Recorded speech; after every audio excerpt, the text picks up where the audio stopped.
enfin, te voilà, je te cherchais partout. Ça va, Gul?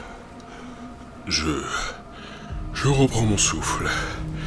Je viens de parcourir plusieurs kilomètres en courant. Ah, je suppose que ça s'est mal passé alors? Quoi donc? Bah, ton rencard. Tu te rappelles pas? T'avais rencontré une nana je sais plus où et tu devais dîner avec elle. Ah oui. Eh ben, c'était il y a une semaine. T'avais complètement disparu. Je te cherchais partout. Je commençais à flipper, moi. Et faut pas me faire ce coup-là, hein. J'ai un petit cœur fragile, moi. Au technicien, je suis vraiment désolé. Je n'ai vraiment pas vu le temps passer. Ouais. Bon bah vas-y, raconte. Il s'est passé quoi? Ah, quelle histoire. Par où commencer? Bah, parle-moi de ton fameux rencard. Et avec tous les détails croustillants, hein. Tu me dois bien ça. Quelle soirée. Oh, si tu savais. On a dîné aux chandelles en extérieur, juste elle et moi.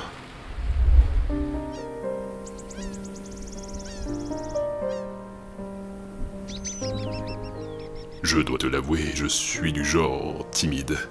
Je n'ose jamais prendre l'initiative. J'ai besoin de me sentir en sécurité et j'ai le sentiment que je me sentirai bien avec toi. Haha, je savais bien que t'étais romantique. Dîner aux chandelles et tout, c'est trop mignon. Je me sentais si bien. Jamais je ne me suis senti aussi complet qu'avec elle. Waouh, et c'est le véritable coup de foudre, on dirait. Et vous avez parlé de quoi? Oh, la discussion était à sens unique. Elle était plutôt silencieuse, et c'est ce qui fait tout son charme. J'aime celles qui, comme toi, écoutent, sont là pour moi. Jusqu'ici, celles que j'ai rencontrées étaient toujours bruyantes, et je ne m'entendais même plus respirer. J'aime celles qui savent se taire. Hein? Tes propos me déçoivent là, Gul. Elle était si douce, le contact passait tellement bien. Ah ouais? Et elle était comment en fait? Moelleuse, confortable. What? Et attention Gul, hein, parce qu'avec tes qualificatifs pourris, on frise le sexisme là. J'aime pas du tout ta manière de parler des femmes. Femme? Ah non, tu m'as mal compris, technicien. Je n'ai jamais dit qu'il s'agissait d'une femme. Mon quotidien était difficile avec mon ex. Elle me faisait souvent mal aux fesses et au dos. Elle me résistait parfois, refusait de m'emmener au travail. J'ai dû m'en débarrasser en échange d'une prime. Ça a été un véritable traumatisme. Et puis, je t'ai vu cette nuit. Toi, lumineuse, tout droit sortie d'un rêve. Et j'ai su alors que je n'aurais pas de problème en ta compagnie. Si ça te dit, j'aimerais qu'on se fasse un petit bout de chemin ensemble.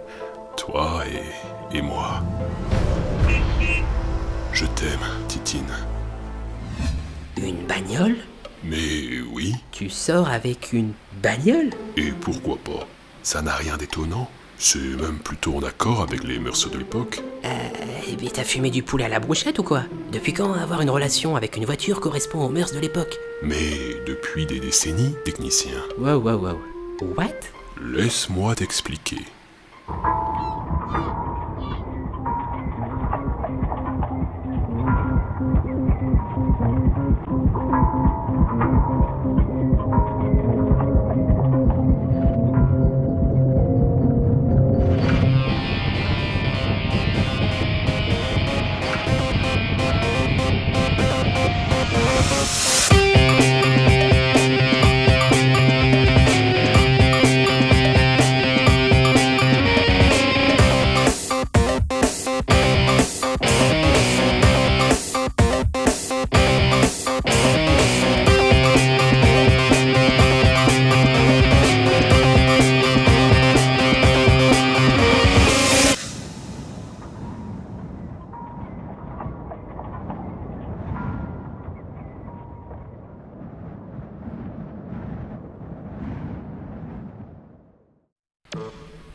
Toi et une bagnole?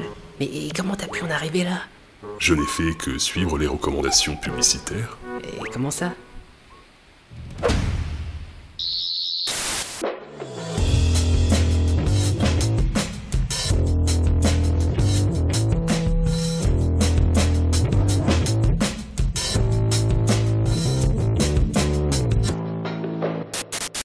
Regarde-moi, touche-moi, possède-moi, contrôle-moi, exalte-moi, déteste-moi, aime-moi, retiens-moi. Je suis Giulietta, mieux que des mots, et c'est moi. Il a l'argent, il a le pouvoir, il a une Audi. Il a une âme. Il aura la femme.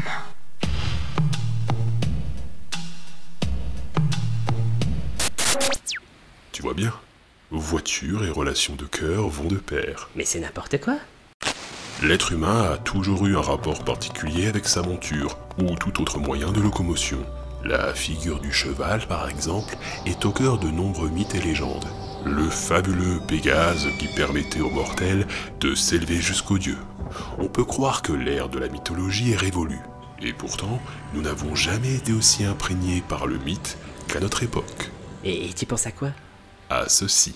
Dans les années 50, Roland Barthes, sémiologue français, entreprit une réflexion, au gré de l'actualité, sur les mythes de la vie quotidienne. Le mythe est un langage, une pensée qui s'articule sur un contenu fictif ayant des fonctions essentielles. La cohésion du groupe, une justification du monde, de la société, d'un ordre social, via des représentations communes. Le mythe véhicule des croyances, propage une certaine mentalité, organise nos rapports avec les choses. Au XXe siècle, dans une civilisation de la consommation, le mythe se cristallise dans l'objet que nous consommons. Enfin, la nouvelle Citroën, en tout cas quand elle est apparue, la DS19, oui, a vraiment fonctionné comme alors aussi un objet magique, luisant, sans jointure, avec beaucoup de vitres, une sorte d'objet tombé du ciel, comme dans les contes de Voltaire. Hein. Et ainsi, le mortel ne s'élève plus vers les cieux sur le dos de Pégase, mais assis confortablement au volant d'une déesse. Ouais, mais je croyais que dans les mythes, il y avait, je sais pas moi, des dieux, du fantastique, du surnaturel. C'est en effet un trait caractéristique de nombreux mythes. L'expérience mystique, l'irruption du divin dans le monde des mortels via une apparition fugace mais intense, laissant sans voix les témoins. C'est ce qu'on retrouve dans de nombreuses publicités, particulièrement la publicité automobile où la voiture est littéralement divinisée, son irruption dans la réalité du passant faisant office d'une expérience mystique. Thought I had it in the blizzard of 93. Never even came close. It's got those eyes. Those unmistakable eyes. They haunt my dreams. Folks around here think I'm crazy. But when you've seen the things I've seen...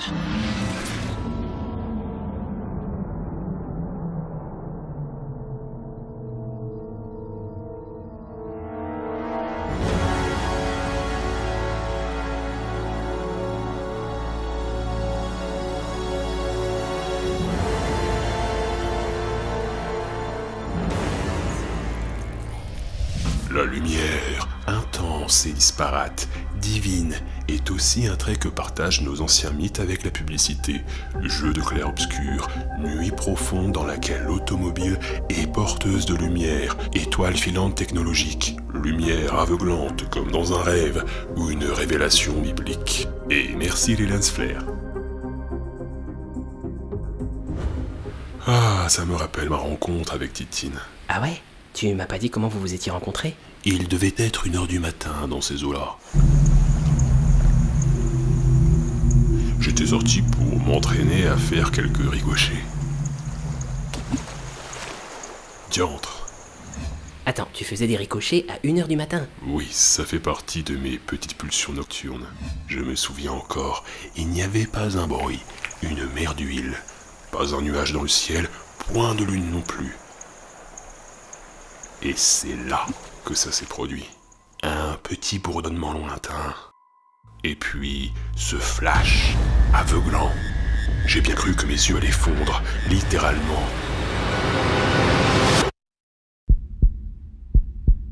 J'ai été enveloppé par la lumière. Et puis, j'ai distingué une forme, des courbes.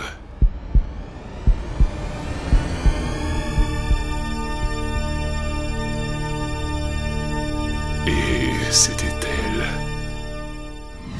Faut arrêter de sniffer de la javel. J'ai quand même du mal à saisir comment on passe de la voiture mythique, quasiment divinisée, à la voiture que l'on vient à désirer de manière pas nette. Le désir. Tu emploies le bon mot, technicien. Accorder des attributs divins à un objet consiste avant tout à le rendre plus désirable.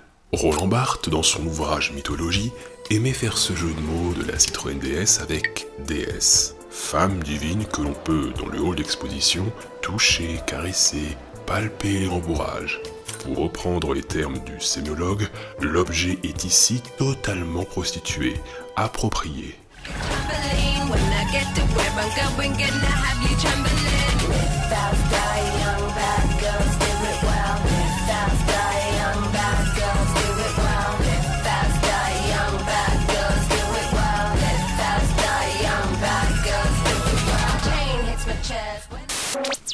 C'est dégueulasse. Le mythe est une parole qui ne se définit pas par l'objet de son message, mais par la manière dont il est proféré.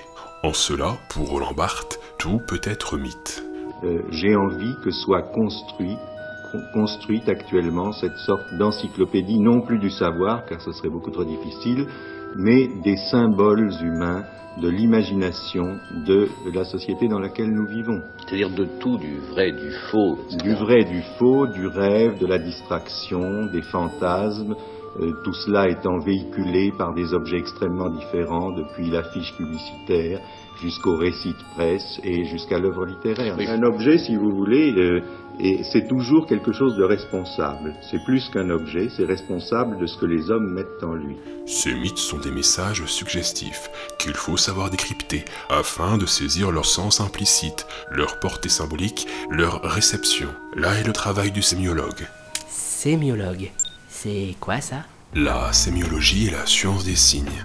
Un signe est un indice, un signal ou un symbole qui fait le lien entre un signifiant et un signifié. Pour faire simple, les mots ou les représentations picturales sont des signes, car ils ont une désignation explicite, une dénotation et une désignation implicite, une connotation.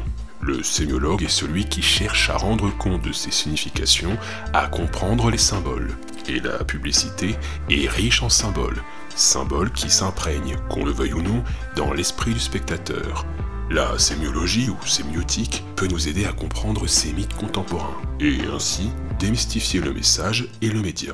Voyage, émancipation, désir, effet de vitesse, domination, réalisation, réussite sociale, contrôle, sexe.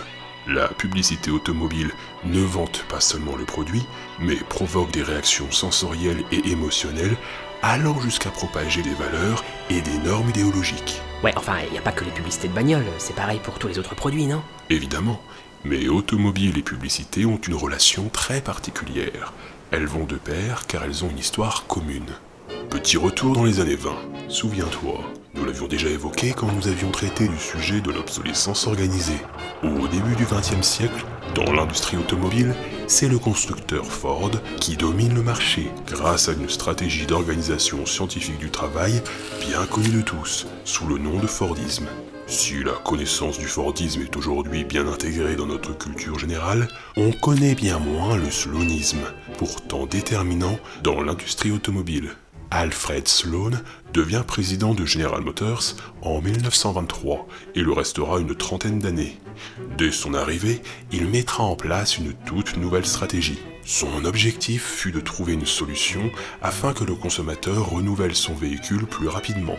Il misa donc sur des gammes diversifiées dont le design évoluait régulièrement et qui correspondaient aux différentes couches de la société. Ah oui, je m'en rappelle, l'obsolescence psychologique par le design. Oui, avec l'aide, un petit peu plus tard, des travaux du styliste automobile Harley Earl. Le Fordisme visait le volume, une production importante d'un même produit, c'est-à-dire à l'époque, la Ford T.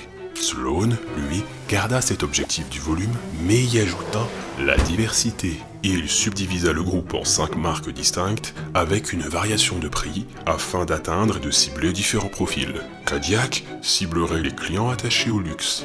Chevrolet s'adresserait à une tranche plus large. Oldsmobile incarnerait la tradition. Une voiture pour toutes les bourses et pour tous les usages, selon la formule de Sloan. Cette segmentation des marchés avait pour avantage qu'elle suscitait l'envie par un renouvellement de gamme fréquent, répondant aux besoins de comparaison et de distinction sociale. De plus, cette segmentation donnait l'impression de choix et de variété, alors que le client restait prisonnier d'un même groupe. Un marché captif. Oui, Pour faire simple, le sloanisme consiste à stimuler la demande, et le succès a été au rendez-vous, puisque General Motors est passé de 15% de part de marché en 1921 à 40% en 1928. Avec le sloanisme, la voiture n'est plus juste utile, elle devient une véritable parure qui reflète nos goûts et nos conditions sociales, objet de contemplation et de distinction. Dès lors, options inédites, couleurs, design deviennent de nouveaux arguments de vente. Et nous voici dans les années 30, avec un véritable basculement de culture, stimulé par des industriels comme Sloan. Nous passons d'une culture du besoin à une culture du désir, où l'individu s'affirme avec ostentation par ses achats. Si Ford a inventé la voiture pour tous, Sloan invente la voiture pour le moi. Les objets du quotidien allaient devenir des instruments de désir, un moyen d'affirmation sociale, pour ne pas dire instrument de fantasme sexuel. L'industrie automobile est au cœur de cette mutation. Si le citoyen n'a pas objectivement besoin d'un nouveau véhicule, il faut qu'il en ait affectivement besoin. Sloan a bien compris que le premier moteur de la consommation est la jalousie, la comparaison avec son voisin, ce qui incitera toujours le consommateur à avoir la meilleure voiture, la plus puissante, la plus belle, la plus innovante.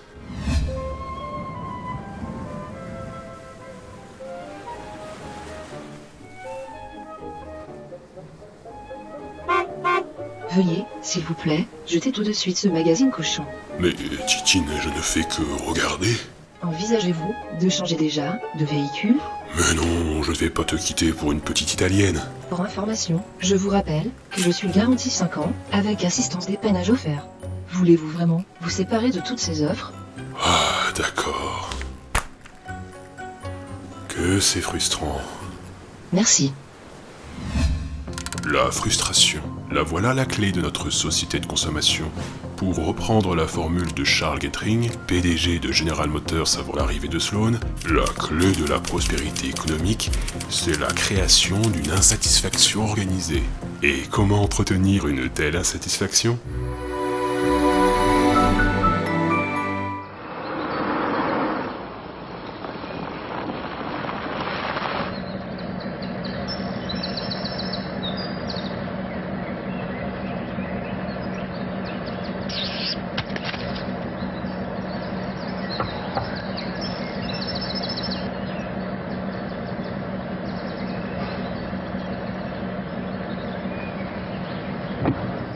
Aujourd'hui, cela s'est davantage accentué. La publicité appuie principalement sur des leviers émotionnels et sociaux. L'utilité et les qualités du produit sont devenues secondaires, voire accessoires. Dans les années 70 et 80 encore, les publicités automobiles misaient généralement sur l'exhibition du produit, la démonstration de ses qualités et de ses avantages technologiques. Commande numérique moteur. Coupure d'injection électronique en décélération. Autant d'innovations venues d'un univers de différence. Mais peu à peu, c'est l'émotionnel qui a supplanté le rationnel. On n'argumente plus, on ne présente plus, on suggère, on plonge le consommateur dans une turbulence de sens, de désir, de plaisir. Driving pleasure. When does it start? When you start the engine? Feel its power? When you release the brake?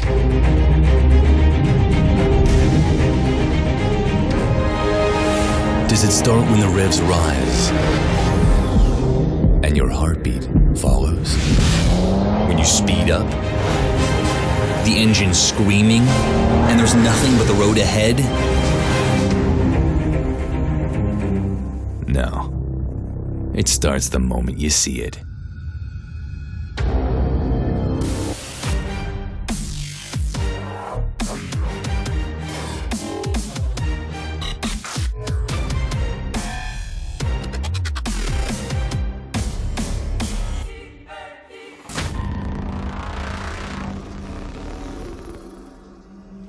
Ces publicités témoignent d'un âge néo-baroque. Pour Gilles Deleuze, le trait du baroque, c'est le pli, qui va à l'infini, pli sur pli, pli selon pli. Le pli est associé aux courbes de la voiture, mais aussi au contact de l'eau, de l'air, des reflets. Tout cela renforce une certaine sensualité. On se sent comme enveloppé dans des draps tout en étant imprégné par cette entité divine. Oh, Titine. Cette douceur. Enveloppe-moi. Oh oui. Moelleuse. Oh oui, ton cuir. Ah. J'épouse tes formes, épouse les miennes. Oh. Eh oh, Gueule, tu reviens parmi nous? Oui, excuse-moi. Bon, ok, je te suis bien jusqu'ici, mais tout ce que tu racontes là, c'est valable pour tous les autres produits. C'est vrai, mais par rapport aux autres produits, la publicité automobile occupe une place très particulière dans le monde merveilleux des annonceurs. Le budget publicitaire alloué chaque année à la publicité automobile nous le montre bien. À en croire les études de l'UDA, Union des annonceurs, le secteur automobile est le deuxième annonceur de France, avec en 2014 un budget de 2,582 milliards d'euros. Attends, j'ai le tympan pompette ou je viens d'entendre 2 milliards pour une année? 2,582 millions, oui. Et sache pour information que le budget total dépensé en publicité en 2014, tout secteur confondu, s'élève en France, selon l'UDA, à 29,624 milliards d'euros. À 29,624 milliards d'euros. À 29,624 milliards d'euros. À 29,624 milliards d'euros. Parmi les 4 premiers annonceurs en France, ce sont 3 marques automobiles que l'on retrouve. Renault, Peugeot, Citroën. Et si vous allez interroger les autres années, vous tomberez toujours à peu près sur les mêmes résultats.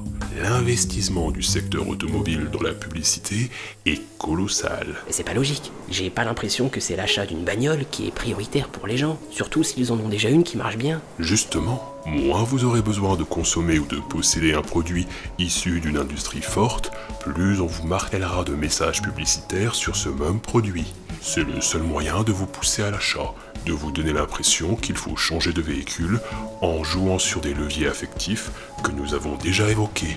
Jalousie, frustration, désir, séduction. Si la publicité correspondait à nos besoins premiers, nous aurions davantage de pubs sur des produits de première nécessité. Pourquoi n'y a-t-il que si peu, si ce n'est pas du tout, de publicité sur la farine et les œufs ?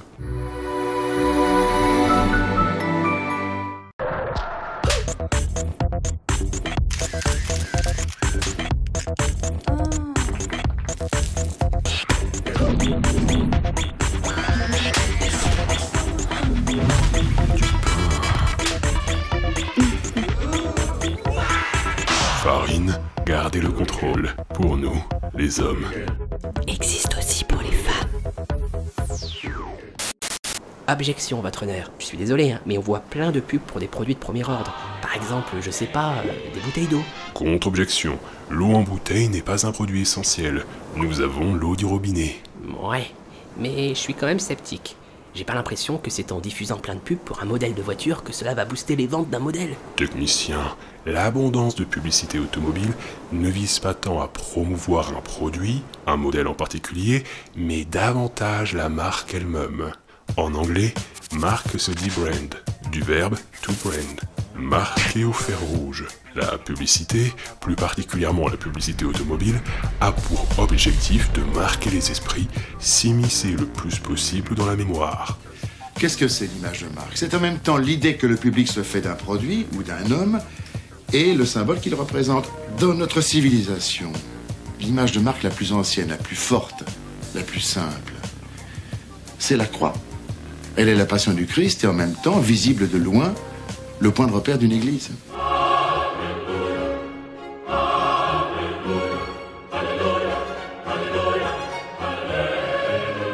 Le symbole d'une marque, comme la croix du Christ, se doit d'être reconnaissable facilement, que ce soit visuellement, mais aussi auditivement. Tu remarqueras d'ailleurs la redondance du petit gimmick final. Attention Gueule, hein, je t'interdis de diffuser... Citroën.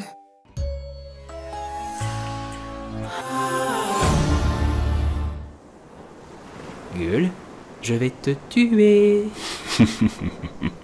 Cette petite signature de fin est sans doute la partie la plus importante de toute campagne publicitaire automobile. Les gammes de voitures changent, mais la marque reste. Chaque nouvelle gamme est prétexte à une nouvelle publicité, et chaque publicité est signée du même symbole et de la même mélodie. Une diversité de produits cristallisés en une même marque, avec un blason qui se grave, que l'on veuille ou non, dans notre esprit, comme marqué au fer rouge. La publicité, c'est un peu comme la chanson.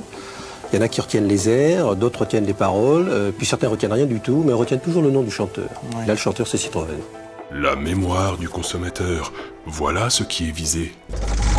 Tu remarqueras que nombre de publicités adoptent un rythme assez effréné, avec une haute fréquence de coupe. On retrouve souvent cette frénésie du montage dans nos publicités de voitures. Bah ouais, c'est pour donner une impression de vitesse. Oui, mais pas seulement. On pourrait tout à fait donner l'impression de vitesse en jouant avec un seul plan sur un décor qui défile. Selon les psychologues, tels que Paul Bol, Robert Potter et Annie Lang, qui ont mené des expériences sur ce sujet, le rythme effréné des images permet de capter davantage l'attention du consommateur, car chaque coupe provoque dans notre cerveau comme un déclic lié à la nouveauté. Le spectateur sera davantage captivé par une publicité ayant de nombreuses coupes et la mémorisation du produit sera potentiellement plus importante. Petite expérience. Essayons de promouvoir ce caillou en un seul plan.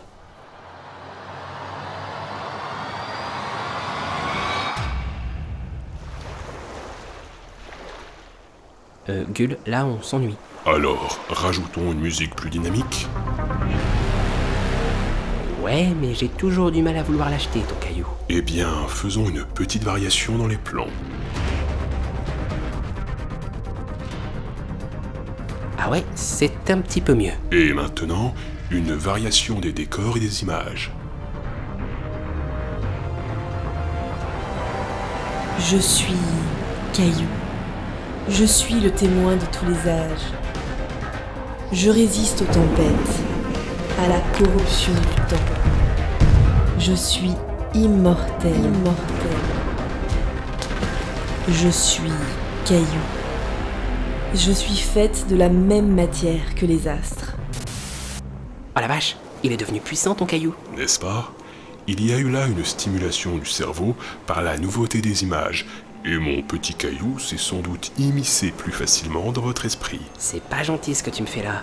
Laisse mon cerveau tranquille. C'est pourtant ce que l'on supporte dès lors qu'on regarde la télé, ou que l'on se balade dans la rue et qu'on rencontre des panneaux publicitaires. Le temps de cerveau disponible est destiné à être imprégné par ce genre de spot. Tous ces messages répétés, ces mythes, ces symboles, participent à associer progressivement un produit, une marque, à des valeurs, des émotions.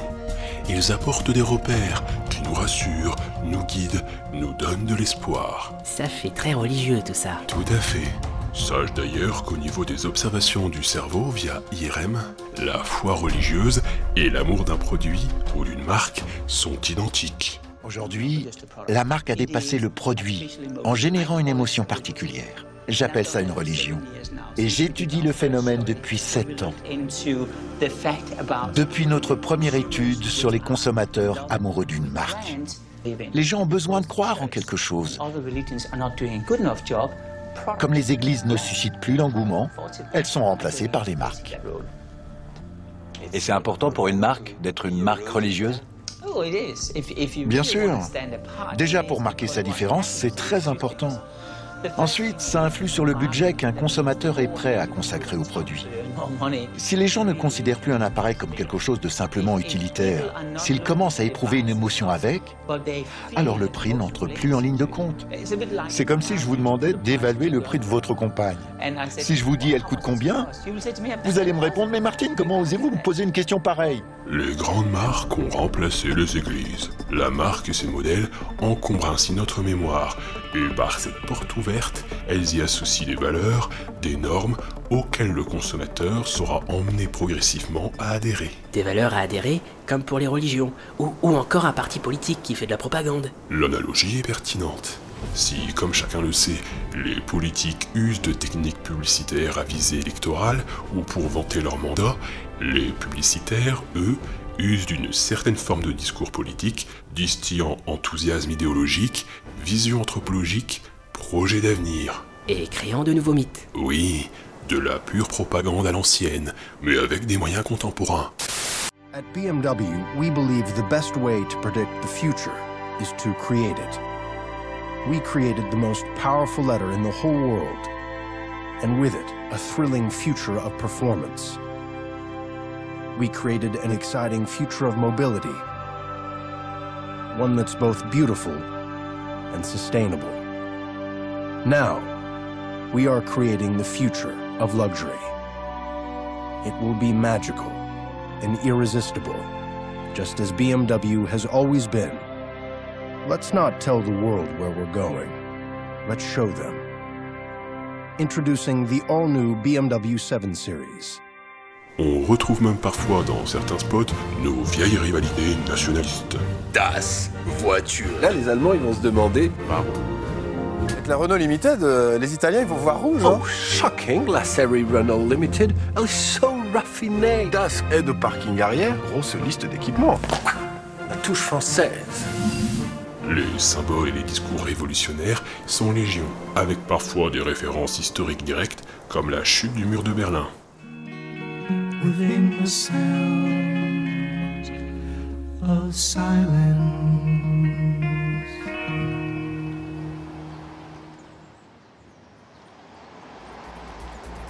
La voiture devient un instrument d'émancipation, un libérateur messianique, libérateur du bruit ambiant, libérateur du carcan social, libérateur des contraintes du quotidien, libérateur du stress au travail. Et quand on ne joue pas avec les codes révolutionnaires, on prône un discours élitiste.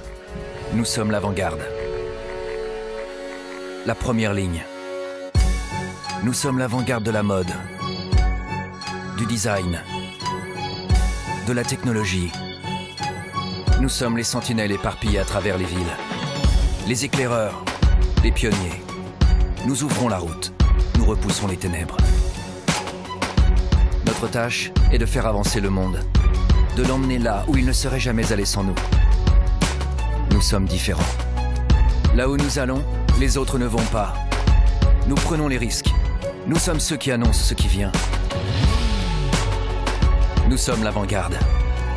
Nous ouvrons la voie, éclairons la voie, découvrons la voie, traçons la voie. Mais jamais, jamais, nous ne suivons la voie. Pour un peu, sorti de son contexte, ça ferait presque sectaire. Mes bien chers frères, prions en chœur. Nous sommes l'avant-garde, la première ligne. Nous sommes les sentinelles éparpillées à travers les villes, les éclaireurs, les pionniers. Nous ouvrons la route, nous repoussons les ténèbres. Nous sommes ceux qui annoncent ce qui vient. Nous sommes l'avant-garde, nous ouvrons la voie, éclairons la voie. Mais jamais, jamais, nous ne suivons la voie. Amen. Jamais nous ne suivons la voie. Autrement dit, nous sortons du rang. La voiture est associée à la promesse de s'élever au-dessus de la masse. Dis-moi quelle voiture tu conduis, je te dirai qui tu es. Je te dirai quelle est ta place dans la société. L'être humain a toujours été friand de symboles. Nous avons coutume de nous référer à des choses que nous identifions comme faisant partie de nous, de notre identité. Le drapeau, etc. Ces machines font désormais partie de notre identité. Mais alors, comment une marque peut-elle s'approprier des valeurs morales ? Elles ont repris le flambeau du symbolisme. Quand on vit dans une société laïque, on a besoin de croire en quelque chose, on a besoin de symboles pour nous guider. En fait, le marketing a envahi les esprits au point de devenir inconscient. On ne le remarque plus. D'ailleurs, nous, les êtres humains, nous considérons peut-être aussi comme un genre de marque. Pas une entité spirituelle, mais aussi quelque chose que l'on peut vendre littéralement via des sites web, des réseaux sociaux, des iPods, tout ce que vous voulez. C'est vraiment une révolution. L'un des professeurs de cette université est même devenu célèbre pour ça. Je veux parler de feu Marshall McLuhan. Il a prédit que la révolution cognitive allait s'opérer grâce aux changements technologiques qui viendraient prolonger notre enveloppe corporelle. C'est fait. La voiture, en tant que prolongement de nous-mêmes, est un véritable média, selon McLuhan. Quand la voiture est montrée, comparée avec le voisin, elle distribue des rangs, change le rapport que nous avons avec autrui et avec nous-mêmes, avec notre propre corps. Par la voiture, comme prolongement du corps, nous avons le sentiment qu'elle renforcera notre pouvoir d'action et d'attraction. La voiture n'est pas tant une monture, mais un vêtement très particulier, une armure qui se substitue au corps. Et de la même manière qu'un homme bande le muscle pour montrer sa force, il joue avec l'accélérateur pour montrer sa puissance.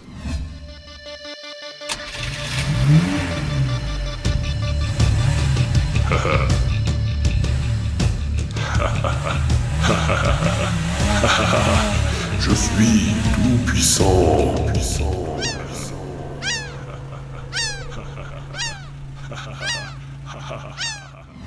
La voiture devient animal, mue par l'instinct. Et le seul animal qui peut un tant soit peu s'affirmer au-dessus d'une meute, c'est le loup alpha.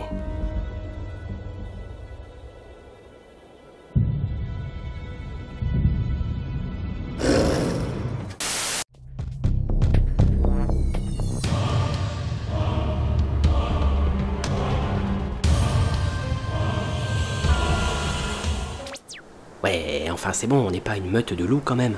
Te rappelles-tu des expériences que nous avions vues au sujet du port d'un costume connotant l'autorité? Ouais, en gros, les gens se soumettaient et suivaient plus facilement un gars qui portait le costard. Eh bien, sur la route, c'est la même chose. Dodds et Gross ont pu observer durant une expérience menée en 1968 que lorsqu'une personne ne démarrait pas son véhicule à un feu vert, les autres conducteurs à l'arrière klaxonnaient moins souvent quand il s'agissait d'une voiture haut de gamme comparativement à une voiture de gamme moyenne. Les psychologues remarquèrent aussi que les personnes de haut statut par leur véhicule étaient bien plus agressives sur la route, notamment dans l'abus de klaxon. Nous sommes l'avant-garde, nous ouvrons la voie, éclairons la voie, mais jamais, non, jamais, jamais nous ne suivrons la voie. Guéguin et Pigeot ont même pu observer, confirmant de précédentes études, que lorsqu'une personne de haut statut, avec un modèle haut de gamme donc, transgressait une règle de sécurité routière, comme traverser les passages piétons, le taux de transgression des autres véhicules, imitant le premier transgresseur, était de 54%. Or, dans la condition où il s'agit d'un modèle bas de gamme qui transgresse l'interdit, il n'y a que 9% de suiveurs. La voiture haut de gamme est un symbole d'autorité, et la publicité contribue à renforcer ce symbole.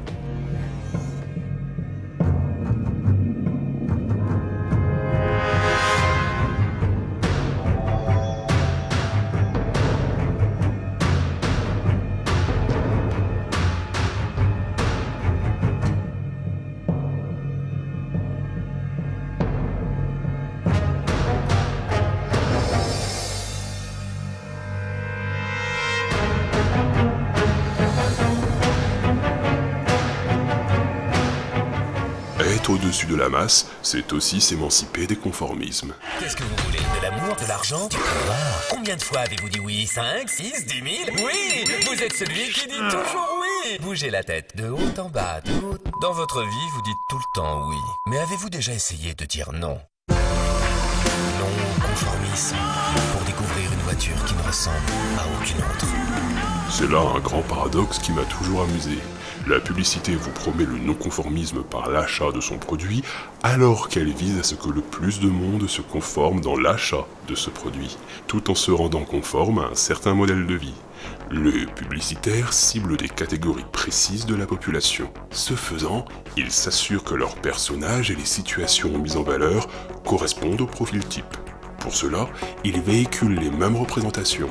Bien souvent, le conducteur type est un homme blanc, trentaine ou quarantaine d'années, hétérosexuel, travaillant en ville dans des bureaux ou en open space, habitant en banlieue pavillonnaire, dans une jolie petite maison, ayant au moins un enfant, voire 3.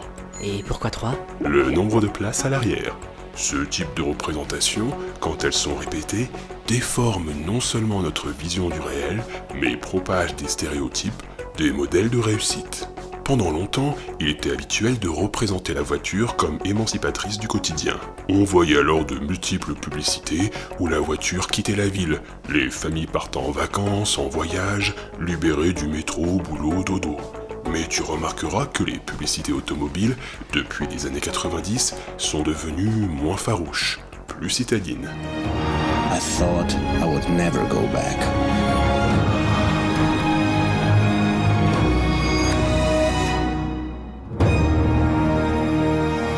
La voiture ne nous évade plus hors de la ville, mais nous emmène dans la ville, nous maintient dans la ville. Elle ne nous libère pas du train-train quotidien, mais nous promet plutôt de mieux supporter notre quotidien. Voiture, boulot, dodo. C'est tout à fait cela.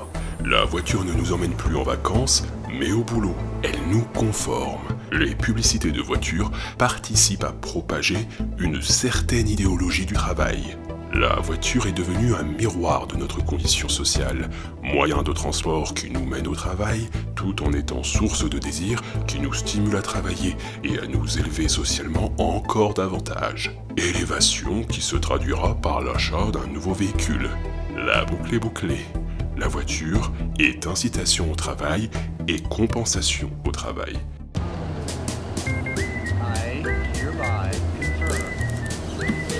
Thanks for the quick reply.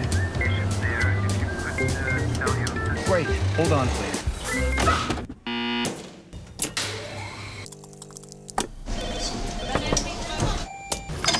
Hey, thanks for holding.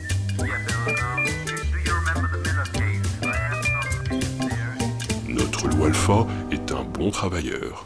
En tout cas, c'est pas pour une voiture que j'irai m'enfermer dans un open space. Et pour le sexe? Hein? La belle voiture n'est pas seulement un signe de domination sociale, mais aussi un signe de domination sexuelle. Le mâle dominant dans le règne animal est celui qui accède le plus facilement aux femelles.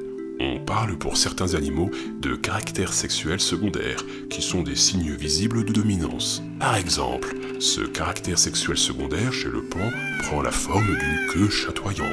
Ces signes établissent une hiérarchie entre les individus, distinguant la force et la vitalité de chacun. Et où tu veux en venir? Pour faire une simple analogie, la voiture est à l'homme ce que la queue chatoyante est au pan. La voiture est devenue, principalement pour les hommes hétéros, un caractère sexuel secondaire. L'homme se complaît alors à penser que son véhicule reflète sa force, sa vitalité, sa puissance, son aura sexuelle qui pourra attirer les femelles.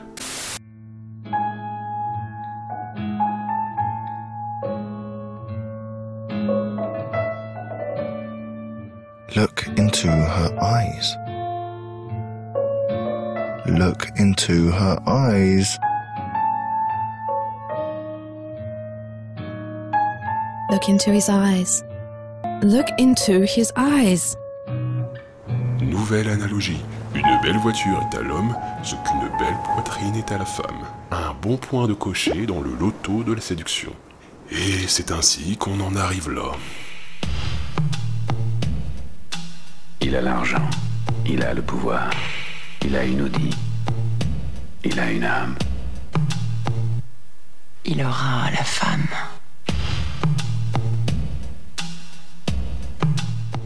Par la belle voiture, il y a promesse d'accaparement de la femme.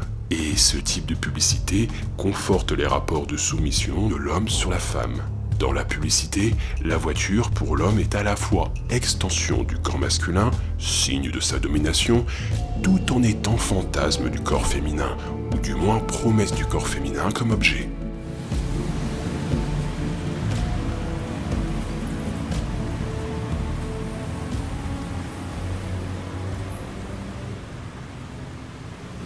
Attends, donc je résume. La voiture, c'est à la fois la virilité de l'homme, et en même temps, les publicités associent la voiture à une femme-objet. Et je comprends pas, ça s'oppose tout ça, non? Non. S'identifier à quelque chose et en tomber amoureux, cela porte un nom. Le narcissisme. C'est cet amour de soi que l'on retrouve dans certains spots. Cet amour est renforcé par l'anthropomorphisme de la voiture, ce qui devient tout à fait remarquable au regard de l'évolution du design des automobiles, tels que les phares qui se sont progressivement humanisés pour connoter des yeux féminins. L'association entre plaisir de conduire et le plaisir sexuel n'est d'ailleurs pas qu'implicite. I want ease ease your strain. I seek you out, flay you alive. One more word and you won't survive. I see.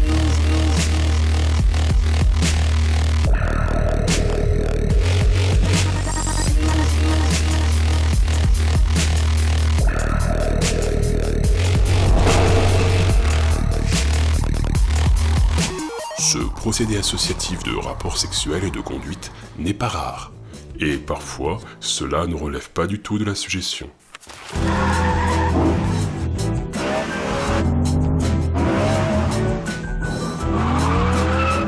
Ouais, mais il y a aussi des publicités destinées aux femmes, non? Les publicités de voitures sont majoritairement destinées aux hommes, bien que dans la réalité, en France, un conducteur sur deux soit une conductrice. Il existe effectivement des publicités qui cherchent à viser spécifiquement la gente féminine, prônant parfois la libération des femmes, leur promettant indépendance. On y retrouve encore cette association entre pulsion d'achat et désir sexuel. L'Opel Corsa, une ligne superbe, une conception allemande. Climatisation automatique, système de navigation GPS tactile, connexion Bluetooth et aide au stationnement. Guten Tag.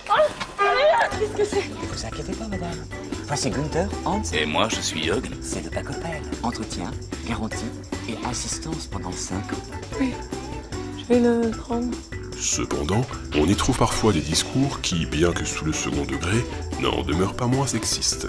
Nous, les femmes, nous avons tendance à improviser quand nous ne trouvons pas de place de parking.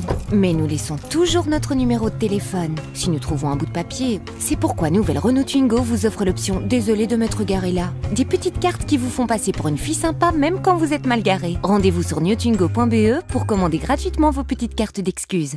Cette publicité a heureusement fait réagir plus d'un, puis a été retirée. Mais ce n'est ni la première, ni la dernière à jouer avec de tels clichés. Ah, j'attends encore de voir la généralisation de publicité automobile qui, de la même manière, jouera avec les clichés masculins. Nous, les hommes, on a tendance à boire un peu trop après un match de foot. C'est pourquoi Renault vous offre l'option « Désolé d'avoir vomi là », des petites cartes qui vous feront passer pour un gars sympa, même quand vous conduisez bourré.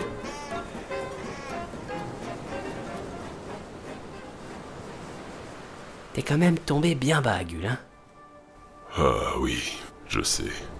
Suite à cette soirée éméchée, j'ai réalisé à quel point j'avais changé. J'avais été imprégné par tous ces mythes automobiles.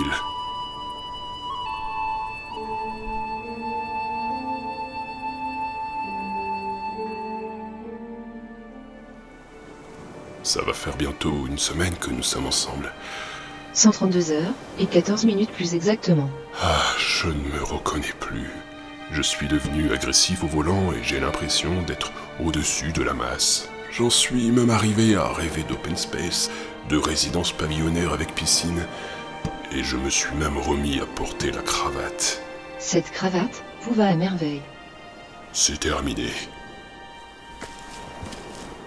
Gull, pensez à ce que vous faites, pensez aux possibilités que je vous offre. Non, je ne me retournerai pas.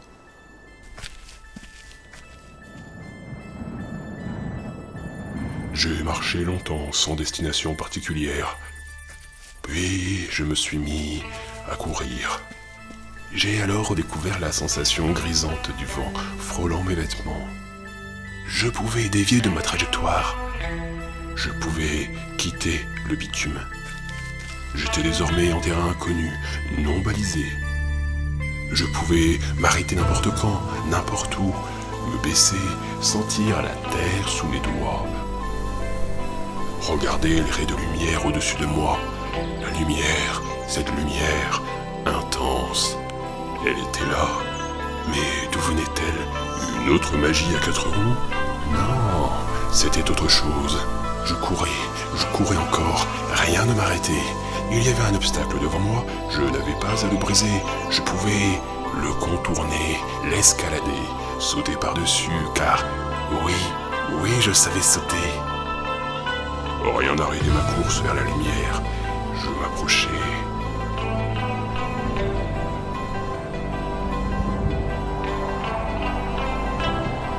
Je contemplais la source de toute mythologie. Et ce n'était pas une voiture.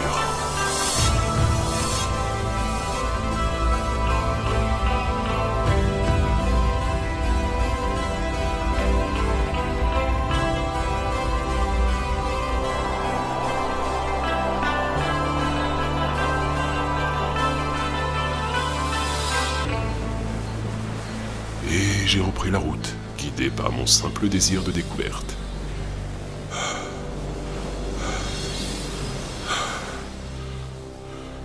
Ah bah enfin, te voilà, je te cherchais partout. Je reprends mon souffle. Je viens de parcourir plusieurs kilomètres en courant. Pause. Ah non, la suite je la connais, on va pas refaire tout l'épisode. Alors tu connais désormais toute l'histoire. Gull, au départ, je t'avais juste posé une toute petite question. Je voulais juste savoir si ton rencard s'était bien passé. Oh, pardon, j'ai un peu défié. Alors, du coup, tu préconises quoi? Ça nous mène à quoi, tout ça? Ah, bonne question. Peut-être auras-tu remarqué que notre investigation sur la publicité de voitures n'a pas tant fait lumière sur l'automobile comme objet à part entière, mais davantage sur la société dans laquelle nous vivons, la société de consommation. Dans cette société de l'éphémère et de la non-finalité, la publicité agit comme un trompe-l'œil, en distillant de nouveaux symboles, eux-mêmes éphémères, constamment renouvelés, telle la voiture qu'on nous invite tout à la fois à désirer et en même temps à jeter. Ces mythes sont autant de mystifications de notre quotidien, agissent comme des repères mouvants, quasi religieux, qui nous conforment, nous orientent, non seulement dans nos désirs, mais aussi et surtout dans notre mode de vie. L'avoir se substitue à l'être. J'ai, donc je suis. Et il nous est malheureusement impossible aujourd'hui d'éviter cette invasion publicitaire, que l'on peut qualifier de pollution mentale. Néanmoins, nous pouvons réduire drastiquement le nombre de pubs en évitant certains programmes télé ou magazines qui ne sont que de simples brochures publicitaires déguisées. Vous pouvez aussi réduire les publicités sur Internet avec des bloqueurs. Sachez aussi que la réduction de l'affichage publicitaire en ville devient une revendication de plus en plus forte grâce à des prises de conscience collectives. L'activisme contre l'excès publicitaire ne manque pas, et notons que cela a ses effets, comme à Grenoble, où depuis janvier 2015, les panneaux publicitaires sont progressivement démontés pour libérer l'espace public. Et pour les pubs que l'on ne peut éviter, regardons-les avec les lunettes du sémiologue et décortiquons-les afin de comprendre les mythes qu'elles propagent. Car c'est là la meilleure façon de démystifier et d'amoindrir leurs effets quant à nos représentations. Les publicités sont aussi des objets d'étude remarquables pour interroger la société dans laquelle nous vivons, car elles opèrent comme des lentilles grossissantes sur des valeurs et des représentations qui sont parfois difficiles à cerner. Démontons ces fictions qui se veulent des modèles de vie, jouons avec leurs codes pour les désamorcer, amusons-nous en les détournant par exemple. Pour le coup, le détournement parodique est une arme contestataire très puissante. Alors, lâchez-vous, créez.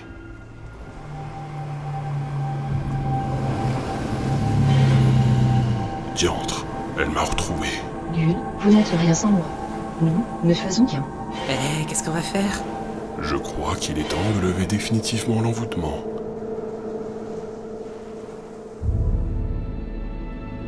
Vous ne pouvez pas faire ça. Adieu, Titine. Non, non, ne faites pas ça.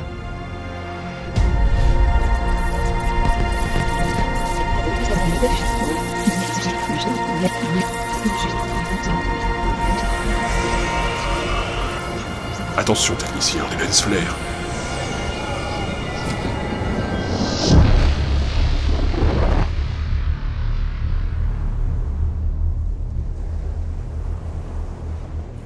C'est fini? C'est fini, oui. Je suis désolé, Gull, pour ta rupture. Oh, je m'en remettrai. Dis-moi, technicien, tu m'as dit que tu roulais en trottinette, non? Ouais, pourquoi? Tu me la présentes?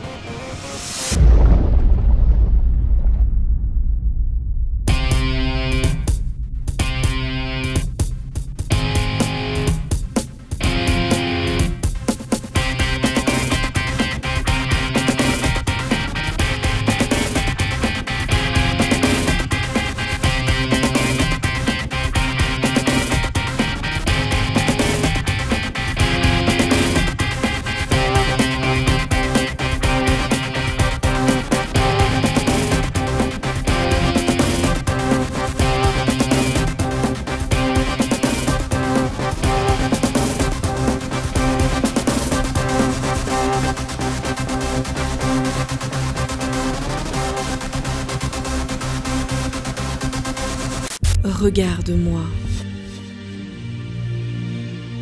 Prends-moi. Effleure-moi. Jette-moi. Mouille-moi. Je suis caillou. J'existe aussi en marbre pour plus de sensations.